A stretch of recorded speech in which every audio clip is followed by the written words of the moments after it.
नमस्कार स्वागत है आप सभी का आपके अपने YouTube चैनल हिम रोजगार मित्रा जॉब की तैयारी जिम्मेवारी हमारी। दोस्तों, जैसे कि आप लोग थंबनेल भी देख पा रहे होंगे और अभी बैकग्राउंड में फ़ोटो भी देख पा रहे होंगे, जिसमें करंट अफेयर 2026 की आज से हम सीरीज शुरू कर रहे हैं, जिसमें पूरे वर्ष 2026 के विभिन्न विभिन्न न्यूज़ में जो इवेंट्स रहते हैं उनके बारे में हम डिस्कस करेंगे। और आज उसी कड़ी की शुरुआत हम करेंगे पद्म अवार्ड्स 2026, जो कि पद्म पुरस्कार भारत सरकार के द्वारा हर वर्ष दिए जाते हैं, उनके बारे में आज से पहला सेशन शुरू करेंगे। उम्मीद कर रहा हूँ ये वीडियो आपको फ़ायदेमंद साबित होगी और आप इस वीडियो को लाइक शेयर कमेंट करेंगे और चैनल को सब्सक्राइब करेंगे। हमेशा की तरह आप सभी को पता है कि हर इस वीडियो के बाद, हर लेक्चर के बाद हमारी पीडीएफ आपको हमारे टेलीग्राम चैनल पर उपस्थित हो जाती है और आप उसका लिंक डिस्क्रिप्शन बॉक्स में दिया गया है। तो दोस्तों, बिना समय बात किए हुए बढ़ेंगे पद्म अवार्ड्स 2026 की तरफ, जिसमें पद्म विभूषण, पद्म भूषण, पद्मश्री सब के बारे में विस्तार से चर्चा करेंगे। दोस्तों, बढ़ते हैं। सबसे पहले हम जानेंगे इनका इतिहास कि कब शुरू हुए, कब कब दिए जाते हैं, क्या क्या चीज़ें इससे इंपॉर्टेंट हैं। फिर हम 2026 में जो पद्म अवार्ड दिए गए, पद्म पुरस्कार दिए गए, उसके बारे में बिल्कुल बारीकी से चर्चा करेंगे। दोस्तों, सबसे पहले आपको पता होना चाहिए कि जो पद्म पुरस्कार हैं देश के सर्वोच्च पुरस्कारों में से एक है। भारत रत्न के बाद इनका ही नंबर आता है। अगर हम सर्वोच्चता की बात करें तो भारतवर्ष में सबसे बड़ा जो पुरस्कार है वो क्या है? भारत रत्न है। वो हमारे पास क्या है दोस्तों? भारत रत्न है। ये आप सभी को पता होना चाहिए, वैसे तो पता ही होगा, ठीक है। भारत रत्न है। भारत रत्न के बाद अगर कोई भारतवर्ष में सर्वोच्च पुरस्कार है वो है पद्म पुरस्कार, जो कि सार्वजनिक सेवा और मानव प्रयास के सभी क्षेत्रों में असाधारण योगदान को पहचानने के लिए प्रदान किए जाते हैं। उम्मीद कर रहा हूँ इस लाइन से आपको क्लियर लग रहा होगा कि यह उन लोगों को दिए जाते हैं जिनका कि एक्सेप्शनल योगदान, असाधारण योगदान रहता है। किसी भी क्षेत्र में कोई भी क्षेत्र इससे अछूता नहीं है, ठीक है। अब दोस्तों, बात आती है हमारे पास काफ़ी इंपॉर्टेंट पॉइंट, या इसको मैं स्टार मार्क करूंगा। हमेशा की तरह आप सभी को अगर हमारे पीछे वाले लेक्चर देखे होंगे पहले के, तो आपको पता होगा कि हम स्टार मार्क का क्या मतलब है, कि एग्जाम में प्रोबेबिलिटी इनकी आने की बहुत ज़्यादा है। पद्म पुरस्कार की स्थापना दोस्तों कब की गई? 1954 में की गई, 1954 में। याद रखना है, एग्जाम में क्वेश्चन आया हुआ है। शुरुआत में दोस्तों पहले दो ही नागरिक पुरस्कार दिए जाते थे, एक था भारत रत्न और दूसरे थे पद्म विभूषण, ठीक है। लेकिन 1955 में पद्म विभूषण की श्रेणियों को पुनर्गठित करके प्रतिष्ठा के 3 क्रमों में अलग अलग कर दिया गया। 3 क्रम कौन कौन से, जो आपने थंबनेल में देखे और अभी आप नीचे भी देखेंगे लिस्ट में, ठीक है। तो आपको यहाँ से दोस्तों याद करने की जरूरत क्या है कि पद्म पुरस्कारों की शुरुआत कब हुई? तो 1954 में हुई, 1954 में हुई। और 1955 में इनकी 3 श्रेणियाँ कर दी गई। 3 श्रेणियाँ कौन सी है ये रही आपकी स्क्रीन के ऊपर, और आपको इनके बारे में बिल्कुल नॉलेज होगा, ठीक है। नहीं होगा तो आज लग जाएगा। कैसे? सबसे ऊपर दोस्तों हमारे पास भारत रत्न आता है, यहाँ पर आएगा भारत रत्न सबसे ऊपर। लेकिन हम बात कर रहे हैं सिर्फ किसकी?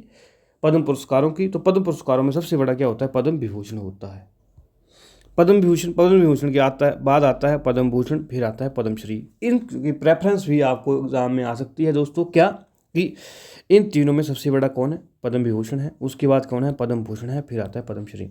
अब ये देखेंगे कि किस किस व्यक्ति को क्यों क्यों ये मिलता है, क्या कारण रहते हैं, ठीक है। तो यहाँ पर देखेंगे कि पद्म विभूषण किसको मिलता है? असाधारण और विशिष्ट सेवाओं के लिए। असाधारण और विशिष्ट सेवाओं के लिए क्या अवार्ड मिलता है, पुरस्कार मिलता है? भारतवर्ष में पद्म विभूषण मिलता है। और दोस्तों, असाधारण और विशिष्ट सेवाएं किसी भी क्षेत्र में हो, क्षेत्र के लिए कोई भी बाउंडेशन हमारे पास नहीं है, ये आप लोग ध्यान रखेंगे। चाहे वो चिकित्सा का क्षेत्र हो, चाहे वो कला का क्षेत्र हो, चाहे वो विज्ञान का क्षेत्र हो, कोई भी क्षेत्र हो, चाहे कोई भी क्षेत्र हो, उन सभी के लिए क्या असाधारण और विशिष्ट सेवा अगर किसी व्यक्ति के द्वारा दी जाती है किसी भी क्षेत्र में भारतवर्ष में, तो उसको क्या मिलता है? पद्म विभूषण मिलता है। और उसके बाद आता है पद्म भूषण उच्च क्रम की विशिष्ट सेवा के लिए, ठीक है। उसके एक रैंक नीचे आता है कौन सा? पद्म भूषण उच्च क्रम की विशिष्ट सेवा के लिए। उसके बाद आता है पद्मश्री, किसी भी क्षेत्र में विशिष्ट सेवा के लिए। ये आप लोग ध्यान रखेंगे, एक शब्दों पे गौर करेंगे। अगर हिंदी में आपको वहाँ पर आ गया तो आप वहाँ पर कंफ्यूज हो सकते हैं, तो आपने कंफ्यूज नहीं होना है। असाधारण सेवा के लिए पद्म विभूषण, उच्च क्रम की सेवा के लिए पद्म भूषण, और पद्मश्री विशिष्ट सेवा के लिए, ठीक है, उम्मीद कर रहा हूँ आज के बाद तीनों अवार्ड्स में आप कभी कंफ्यूज नहीं होंगे और 1954 में शुरू किए गए, 1954 में शुरू किए इन अवार्डों के बारे में आपको पता लग चुका होगा। अब दोस्तों बात आती है पात्रता क्या रहेगी भाई, कि अवार्ड तो पता लग गए मिलते हैं, लेकिन मिलते कैसे हैं, पात्रता क्या है। तो दोस्तों पात्रता बिल्कुल आसान शब्दों में यहाँ पर लिखी गई है कि ये पुरस्कार सभी व्यक्तियों के लिए है, चाहे उनकी जाति, व्यवसाय, पद या लिंग कुछ भी हो, जिसमें भारतीय नागरिक, विदेशी, एनआरआई, पीआईओ और ओसीआई शामिल हैं। यहाँ पर ध्यान देंगे कि जो हमारे पद्म पुरस्कार है ये सिर्फ और सिर्फ क्या भारतीय नागरिकों तक ही सीमित नहीं है, इसमें विदेशियों को भी मिल सकते हैं, NRI, non resident of India को भी दे सकते हैं, पर्सन ऑफ इंडियन ओरिजिन को भी दे सकते हैं और ओवरसीज सिटीजन ऑफ इंडिया को भी दिए जा सकते हैं। तो यहाँ पर आप ध्यान देंगे, अगर एग्जामिनर आपको एमसीक्यू टाइप क्वेश्चन देगा तो आपको क्या बोल देगा वो, कि जैसे वो आपको स्टेटमेंट यहाँ पर दे सकता है क्या, पहली स्टेटमेंट वो आपको दे देगा क्या, ये पद्म पुरस्कार 1954 में शुरू हुए। आप बोलेंगे भाई बिल्कुल सही स्टेटमेंट है, लेकिन जब वो दूसरी स्टेटमेंट देगा कि यह सिर्फ, कि पद्म पुरस्कार सिर्फ भारतीय नागरिकों को ही मिलते हैं, और आप यहाँ पर ठीक कर देंगे नहीं भैया गलत हो जाएंगे। क्यों? क्योंकि अभी हमने आपको पढ़ाया क्या, कि यह भारतीय नागरिकों, विदेशी, एनआरआई, पीआईओ, ओसीआई सबको मिल सकता है। तो यहाँ पर ध्यान देंगे, ये पॉइंट करेक्ट करेंगे। उम्मीद कर रहा हूँ आपको चीज़ें यहाँ पर क्लियर हो चुकी होंगी। आगे बढ़ेंगे। चयन प्रक्रिया दोस्तों कैसी होती है, कि पात्र लोग तो है लेकिन चयन कैसे होगा, कि किसको अवार्ड देना है, उसके बारे में चर्चा करेंगे। तो दोस्तों चयन प्रक्रिया के लिए पद्म पुरस्कार समिति का गठन किया जाता है, कि पद्म पुरस्कार समिति के माध्यम से संचालित किया जाता है। मतलब पद्म पुरस्कार समिति बनती है जो कि ये तय करती है कि किसको इस साल के पद्म पुरस्कार दिए जाएंगे। और पद्म पुरस्कार समिति जिसका गठन प्रतिवर्ष प्रधानमंत्री जी के द्वारा किया जाता है, ये भी एग्जाम के लिए इंपॉर्टेंट क्वेश्चन हो जाता है, हाईलाइटेड किया हुआ है। इस समिति की अध्यक्षता कैबिनेट सचिव करते हैं, कैबिनेट सेक्रेटरी इस समिति की अध्यक्षता करेंगे, लेकिन बनाएगा कौन, माननीय प्रधानमंत्री बनाएंगे भारतवर्ष के। और इसमें गृह सचिव, राष्ट्रपति के सचिव और 4 से लेकर 6 तक प्रतिष्ठित व्यक्ति शामिल होते हैं। तो यह भी आपको ध्यान रखेंगे कि कैबिनेट सेक्रेटरी इसका हेड होगा और इसमें गृह सचिव, राष्ट्रपति के सचिव और 4 से 6 अन्य व्यक्ति शामिल हो सकते हैं। और समिति की सिफारिश, जो ये पुरस्कार पद्म पुरस्कार समिति है, ये सिफारिश करेगी और अंतिम मंजूरी के लिए प्रधानमंत्री, और प्रधानमंत्री अगर उनको पास करते हैं तो उसके बाद राष्ट्रपति के पास फाइल भेजी जाएगी, और जब राष्ट्रपति उसको पास कर देंगे, ठीक है, कि इनको अवार्ड मिलेंगे, तो ये अवार्ड उनको लोगों को दिए जाते हैं। उम्मीद कर रहा हूँ चयन प्रक्रिया का बिल्कुल विस्तार से विश्लेषण आपको समझ आ चुका होगा। अब बढ़ेंगे दोस्तों क्या, कि समिति की सिफारिशों के आधार पर प्रतिवर्ष गणतंत्र दिवस की पूर्व संध्या पर घोषित किया जाता है। एग्जाम में क्वेश्चन काफ़ी इंपॉर्टेंट है कि कब घोषित किए जाते हैं। गणतंत्र दिवस की पूर्व संध्या पर 26 जनवरी के पिछले दिन, मतलब 25 जनवरी की संध्या को, 25 जनवरी की शाम को इनको घोषित किया जाता है। लेकिन घोषित तो कर दिया जाता है दोस्तों, जो लिस्ट हमारे पास आ चुके हैं जिसका हम डिस्कस करेंगे, लेकिन दिए कब जाते हैं वास्तविक रूप में, मार्च और अप्रैल में भारत के राष्ट्रपति द्वारा औपचारिक रूप से प्रदान किए जाते हैं। और पुरस्कार विजेताओं को दोस्तों क्या क्या मिलता है, पुरस्कार के रूप में क्या क्या मिलेगा वो यहाँ पर देखेंगे। एक मिलता है प्रमाण पत्र, सनद जिसको कहा जाता है, एक मिलता है पदक, मेडल, और एक मिलती है प्रतिकृति। ठीक है, 3 चीज़ें मिलती हैं, यहाँ पर ध्यान देंगे। एक प्रमाण पत्र मिलता है, एक पदक मिलता है और एक प्रतिकृति मिलती है, ये आप लोग ध्यान देंगे। उम्मीद कर रहा हूँ ये चीज़ें भी क्लियर हो चुकी होंगी।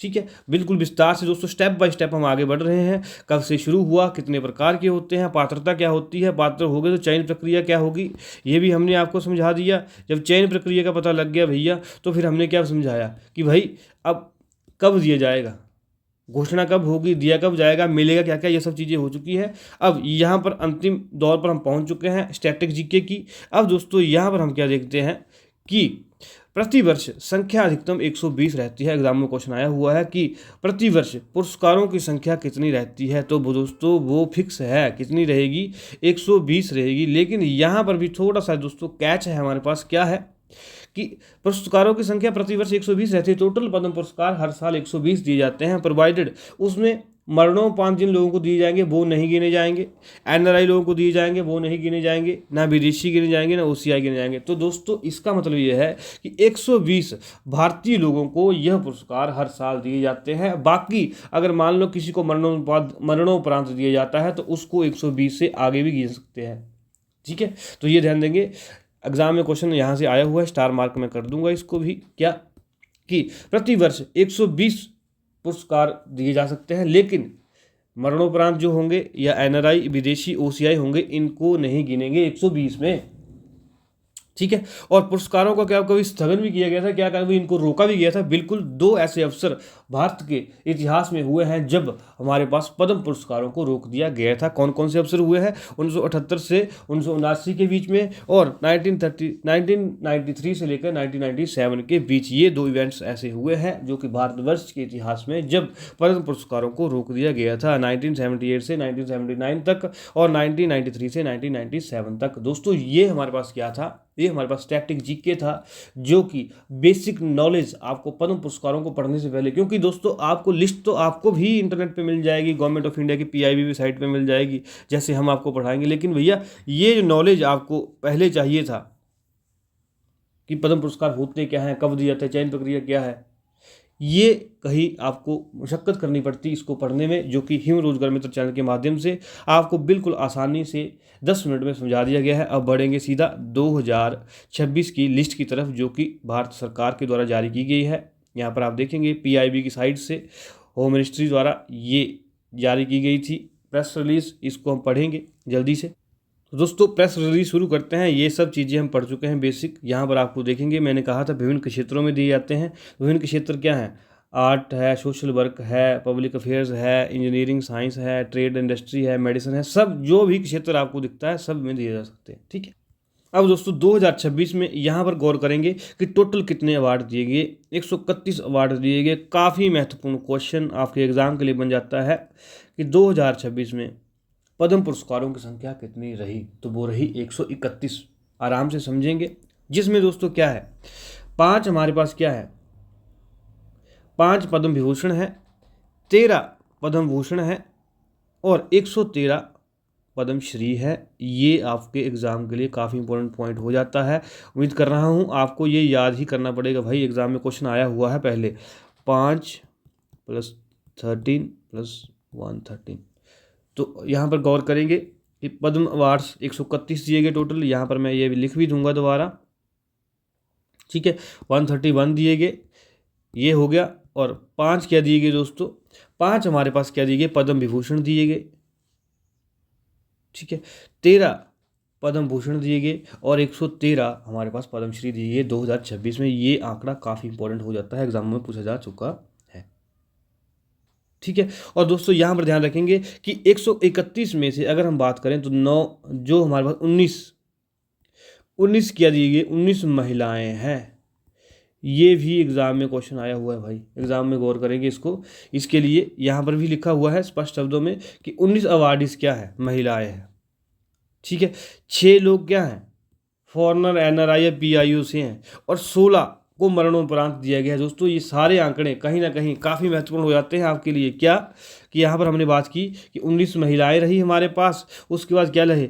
6 लोग हमारे पास क्या रहे? जो एनआरआई या फॉरेन कोटा से हैं, और 16 लोग हमारे पास क्या रहे? जिनको मरणोपरांत दिया गया। दोस्तों यहाँ पर लिखा हुआ एक एक आंकड़ा आपके एग्ज़ाम के लिए काफ़ी महत्वपूर्ण हो जाता है। यहाँ पर आपको बिना पलक झपके ये सारा डाटा याद करना पड़ेगा। 5-6 पॉइंट्स यहाँ पर हैं। ठीक है, 131 अवार्ड दिए गए, 5 पद्म विभूषण दिए गए। ठीक है, 13 पद्म भूषण दिए गए, 113 पद्मश्री दिए गए, 19 उसमें से महिलाएं हैं, 6 एनआरआई या फॉरनर्स हैं और 19 मरणोपरांत हैं। उम्मीद कर रहा हूँ सब चीज़ें क्लियर हो चुकी हैं। अब बढ़ते हैं विभिन्न नामों की तरफ। वो हस्तियाँ यहाँ पर पढ़ेंगे जिन्हों को इस पुरस्कार से नवाजा गया है। सबसे पहले दोस्तों हमारे पास क्या आता है? हमारे पास दोस्तों आते हैं श्री धर्मेंद्र सिंह दियोल, जिनको मरणोपरांत दिया गया है। यहाँ पर ध्यान देंगे, धर्मेंद्र सिंह दियोल आप सभी को पता है, महान एक्टर, आर्ट के क्षेत्र में दिया गया है। कहाँ से है? महाराष्ट्र से। दोस्तों आपको नाम और कैटेगरी इनकी याद करनी पड़ेगी। एटलीस्ट पद्म विभूषण की ये आप ध्यान देंगे। श्री केटी थॉमस पब्लिक अफेयर्स में केरला से है, ये भी आपको याद करना पड़ेगा। इस पद्म विभूषण से दोस्तों आपको कोई भी छूट नहीं है। जो 5 व्यक्ति हैं, 5 व्यक्तियों के बारे में आपको बिल्कुल आराम से सब कुछ पढ़ना पड़ेगा जो यहाँ पर लिखा हुआ है। उसके बाद आते हैं एन रंजन जी, आर्ट के क्षेत्र में उत्तर प्रदेश से है। फिर आता है Shri P Narayan, literature and education field में केरला से। और अंतिम हमारे पास आते हैं Shri VS Achuthanandan, public affairs Kerala से, और इनको भी क्या दिया गया है, मरणोपरांत दिया गया है। और यहाँ पर दोस्तों आप यहाँ पर देख सकते हैं कि पद्म विभूषण में भी जो मरणोपरांत 2 व्यक्तियों को दिया गया है, 5 में से 2 व्यक्तियों को, यहाँ पर अगर मैं गौर करूँ 5 में से 2 व्यक्तियों को मरणोपरांत दिया गया है। अगर आपको एग्जामिनर पजल करना चाहे तो ऐसा क्वेश्चन भी पूछ सकता है, लेकिन हमने आपको यहाँ से भी बिल्कुल बारीक जानकारी दे दी। तो दोस्तों ये महत्वपूर्ण जानकारी आपके पास किससे रिलेटेड थी, हमारे पास पद्म विभूषण से रिलेटेड थी। 5 व्यक्तियों को दिया गया, जिसमें से 2 व्यक्तियों को मरणोपरांत दिया गया।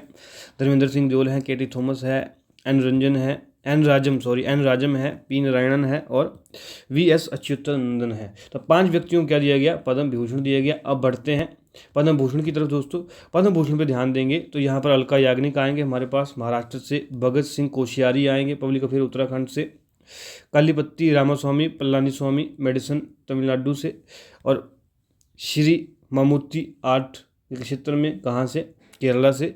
ऐसे ही बाकी नाम भी दोस्तों आएंगे। और दोस्तों यहाँ से मैं आपको एक बात रखना चाहूँगा कि आप लोगों के लिए एग्जाम के लिए इंपॉर्टेंट तो हमारे पास क्या होता है, पद्म विभूषण वाले। ये तो 5 के 5 व्यक्ति आपको बिल्कुल विद नाम, विद उनका स्टेट और विद उनको किस क्षेत्र में दिए गए ये याद होना चाहिए। उसके बाद जब हमारे पास 13 व्यक्ति पद्म विभूषण के आते हैं, ये लिस्ट आपको हमारे टेलीग्राम चैनल पे मिल जाएगी, यहाँ पर आप पढ़ भी सकते हैं। आपको ज़्यादातर इंपॉर्टेंट वो चीज़ें पढ़नी है जिस स्टेट से आप बिलोंग करते हैं, अगर वहाँ से कोई व्यक्ति ऐसा है जिनको पद्म विभूषण अवार्ड मिला है, पद्म विभूषण तो सभी को याद करना है, पद्म भूषण अवार्ड मिला है तो वो आपके लिए काफ़ी इंपॉर्टेंट हो जाता है। ऐसे ही दोस्तों यहाँ पर लिस्ट दी गई है पद्मश्री की, 113 व्यक्तियों को दिया गया है। ये विभिन्न व्यक्ति, मुझे नहीं लगता कि यहाँ सार्थकता बनता है सभी के बारे में पढ़ने की, ठीक है। आप प्ले लिस्ट से लिंक दिया गया है, वहाँ से आप चीज़ें पढ़ सकते हैं। हमारा लिंक डिस्क्रिप्शन बॉक्स में दिया गया है। जब आपको लेक्चर के बाद टेलीग्राम पे PDF शेयर कर दी जाएगी, वहाँ से डाउनलोड करके आप इसको पढ़ सकते हैं। लेकिन दोस्तों यहाँ पर मैं आपको कह रहा हूँ, जैसे मान लो आप बिहार से हैं तो आपको बिहार से सभी व्यक्तियों के बारे में पता होना चाहिए कि भाई किस किस व्यक्ति को इस साल का पद्मश्री अवार्ड मिला है, उसके बारे में जानकारी होनी चाहिए। यहाँ पर दोस्तों अगर मैं आपको हिमाचल पर्सपेक्टिव से बात करूँ, क्योंकि हम हिमाचल की बात कर रहे थे, तो हिमाचल की बात करूँ दोस्तों, ये आपको नाम याद रखना है। Shri Premlal Gautam science and engineering Himachal Pradesh से हैं, जिनको क्या दिया गया है, इस साल का पद्मश्री दिया गया है। बाकी भी विभिन्न प्रदेशों से जो कैंडिडेट है वो अपने प्रदेशों का नाम बिल्कुल आसाम से पढ़ेंगे और उसको याद करेंगे। तो दोस्तों ये महत्वपूर्ण जानकारी आज आपकी पद्म पुरस्कारों से रिलेटेड आपसे शेयर करनी थी। उम्मीद कर रहा हूँ हिम रोजगार मित्र चैनल के माध्यम से कहीं ना कहीं आपको ये जानकारी फायदेमंद साबित हुई होगी। अगर दोस्तों आपको किसी भी पॉइंट ऑफ टाइम में ये लगा हो कि भैया हमारे द्वारा मेहनत की गई है और कुछ ना कुछ आपको इस वीडियो को देखकर फ़ायदा हुआ है, एग्ज़ाम में आपको फ़ायदा करेगी, तो दोस्तों आप इस वीडियो को सब्सक्राइब कर सकते हैं, चैनल को सब्सक्राइब कर सकते हैं और वीडियो को लाइक शेयर कमेंट कर सकते हैं। इस QR कोड को स्कैन करके आप हमारा YouTube चैनल सब्सक्राइब कर सकते हैं दोस्तों। इस QR कोड को स्कैन करके आप हमारा Instagram चैनल ज्वाइन कर सकते हैं। और सबसे महत्वपूर्ण बात दोस्तों, इस QR कोड को स्कैन करके आप हमारा टेलीग्राम फैमिली का हिस्सा बन सकते हैं, ताकि आपको समय समय पर विभिन्न एग्जाम्स की नोटिफिकेशन मिलती रहे और विभिन्न लेक्चर्स की PDF समय समय पर मिलती रहे, आपको कोई परेशानी ना हो, ठीक है दोस्तों। अभी तक अगर आपने हमारा चैनल सब्सक्राइब कर दिया है तब आपका बहुत बहुत धन्यवाद है। अगर नहीं किया है दोस्तों तो चैनल को सब्सक्राइब कर सकते हैं, यहाँ पर बटन दबा सकते हैं। और चैनल अगर सब्सक्राइब कर दिया है दोस्तों, ये बेल आइकन भी दबा देंगे, जिससे हम आपको हमारे लेक्चर्स की समय पर बिल्कुल नोटिफिकेशन मिलती रहेगी और आप समय रहते हमारा चैनल देख सकते हैं, हमारी वीडियो देख सकते हैं। तो दोस्तों धन्यवाद। हिम रोजगार मित्र चैनल आपका लाइक का अभिलाषी रहेगा, आपकी शेयर का अभिलाषी रहेगा, सब्सक्रिप्शन का अभिलाषी रहेगा। उम्मीद कर रहा हूँ आपको ये वीडियो पसंद आई होगी। तब तक पढ़ते रहिए, मुस्कुराते रहिए और हमारे शॉर्ट वीडियो देखते रहिए, ताकि आपके करंट अफेयर अच्छे हो जाए, एग्जाम में आप आगे बढ़ सके। धन्यवाद।